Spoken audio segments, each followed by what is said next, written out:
Осы адамдардың барлығының қолында газ маскалары болған. Бірақ пойыздың ішінде газ шыққан кезде ешкім маска кимеген. Барлығы алдымен торда ұсталатын құсқа қағарады. Құс тіпті газбен де тыныс алып жатты. Бұл газдың жалған екенін білдірді. Дәл сол кезде тағы бір пойыз өтіп кетті. Оның ішінде нағыз улы газ шықты. Ішіндегі жолаушылар ауырсынудан айқайлай бастады. Мұны көргенде бәрі таң қалды. Ойын ережелері қарапайым болды. Пойызда 8 купе болды. Олардың 4-інде нағыз улы газ болды. Әркім маскасын тек 5 рет қолдана алды. Сондықтан әр купеде дұрыс шешім қабылдау өте маңызды болды. Бір қателік өлімді білдірді. Бірінші купеде барлығы маска киді. Бірақ құс маскасыз өмір сүрді. Бұл газдың жалған екен және маскаларды бірінші рет қолданудың зая кеткенін білдірді. Екінші купеде барлығы қайтадан маска киді. Бұл жолы құс өлді. Сондықтан газ шынайы болды. Үшінші купеде Том нағыз газ тез пайда болатын. Сондықтан бұл жолы газ жалған болатынын айтты. Ешкім маска киген жоқ және олар дұрыс айтты. Төртінші купеге дейін бір семіз бала бұл пойыз моделінде электр құрылғылары әрбір екінші купенің астында болатын. Сондықтан төртінші купеде нағыз газ болғанын айтқан. Кейбір адамдар бетперде киген, кейбіреулері кимеген. Бала дұрыс айтқан. Газ шынайы болған. Бетпердесіздер қайтыс болған. Бесінші купеде бала газ жалған болу керек деді.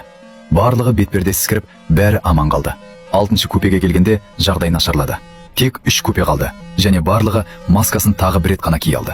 Содан кейін семіз бала қателескен және газдың шынайы немесе жалған болатынын білмейтінін айтты. Алтыншы купеде барлығы бетперде киген, бірақ газ жалған болған.